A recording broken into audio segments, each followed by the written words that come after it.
that the 33rd floor will become designated the Tesla floor. And all of the images that you so graciously provided us, and so many posters and things like that, and other images will be all over the floor, and everyone would be exposed to Tesla if they stayed any room in the floor. Also, I've been directed by the management to write a history book of the hotel. And personally, I've collected on the order of 4,000 images and bits of memorabilia over the last 15 years. And so we think we're going to be able to produce a full-size, rather interesting book. And of course, a very significant chapter would be on Nikola Tesla. U Teslinoj ličnoj zaostavštini, koja se čuva u muzeju Nikole Tesle, postoje svi predmeti koji su činili deo enterijera njegovog hotelskog apartmana i predstavljaju prave dragulje koji su, zajedno sa Teslinom arhivom, knjigama, časopisima, fotografijama, patentnom dokumentacijom, tehničkim planovima i crtežima, tehničkim artefaktima i Teslinim ličnim odevnim predmetima, stigli u Beograd 1951. godine. Kao stalni gost, Tesla je imao privilegiju da unese i neke njemu neophodne delove mobilijara. Mesingani krevet izuzetne lepote, njegov čuveni sef, metalni orman, 2 metalna sekretara i frižider iz 30. godina prošlog veka. Kao i na svim ostalim ličnim predmetima, i na ovima se nalaze njegovi inicijali N.T. Verovatno jedinstven među svim učesnicima memorijalne konferencije Tesla, kao neko ko je imao priliku da se još kao dečak upravo u hotelu New Yorker sretne sa Teslom, bio je danas njegov najbliži živi rođak, William Terbo, praunuk Tesline rođene sestre Angeline Trbojević. My mother was taking me to go to the Radio City Music Hall, and I was dressed nicely to go to Radio City Music Hall, and she diverted me to see Tesla. And a great surprise to me, because we heard so many idiosyncrasies about Nikola Tesla. Many of them, I think, were quite self-invented. When we met, of course, my mother had business to talk over, because my father was Tesla's nephew, and they had business, quite a bit of business to talk over. And so I really met him, and I have to say I was scared half to death, because this is a very tall, very old gentleman.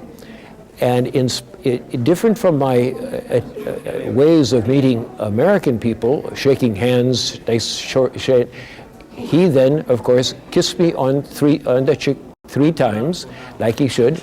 And different than what his idiosyncrasies said, that he patted me on the head and mussed my hair a little bit to say, to be nice boy. And I'm sure that I said something very monumental to him, and I can't recall a word of it, because this was a big surprise to me, and I wasn't prepared.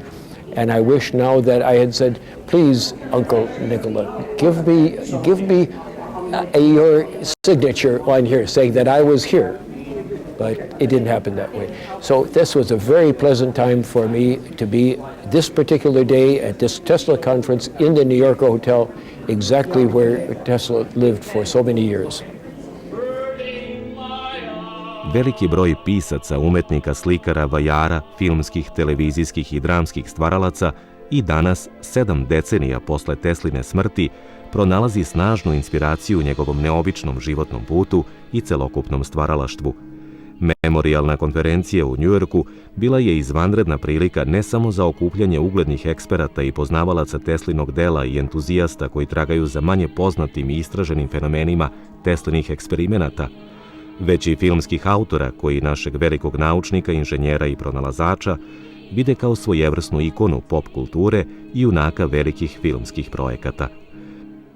O Tesli kao umetničkoj inspiraciji govorili su i Terry O'Reilly i Miriam Seidel, koji su realizovali operu posvećenu Tesli pod nazivom Ljubičasta vatra.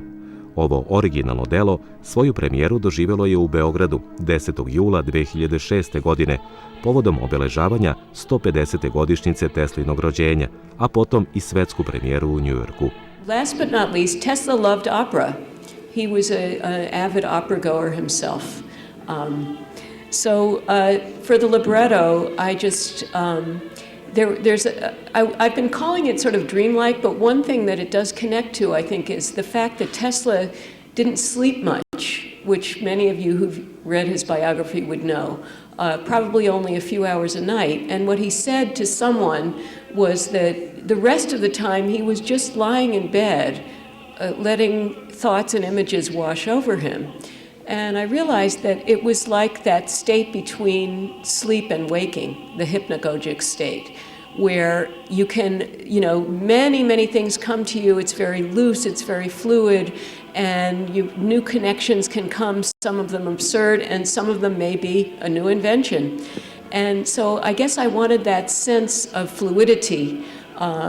So in the libretto, he is nominally sitting on a park bench, but the idea is that he's thinking back over his life and sort of dreaming about things, and people who he's known, people who he's involved with come back in. His important experiences of, thinking of the invention of, thinking of alternating current, the alternating current dynamo, and other discoveries are in there, and hopefully bring him to a sense of resolution at the end.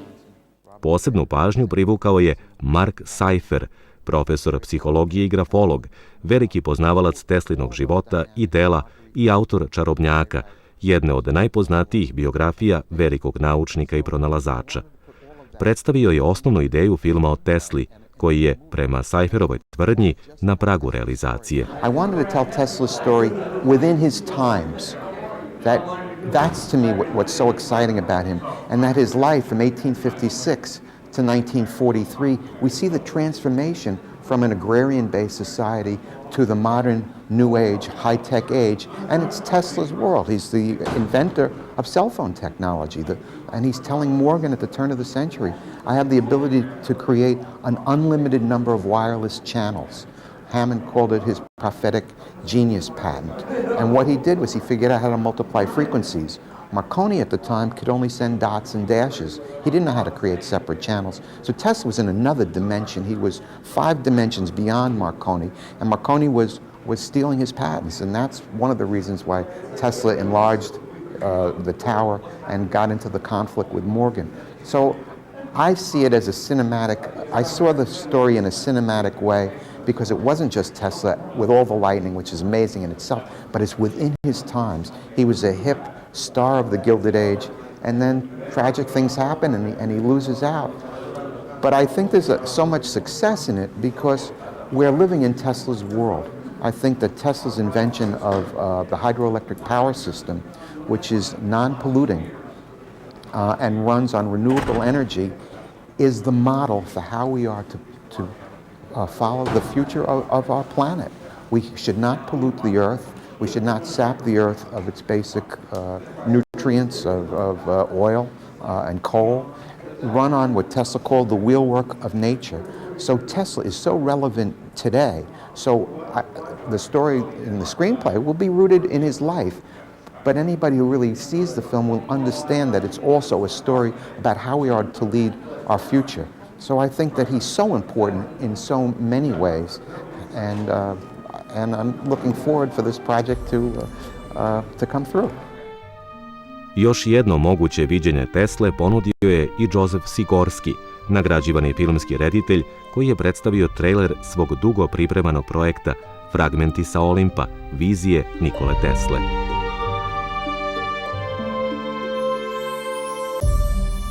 Does he talk to God?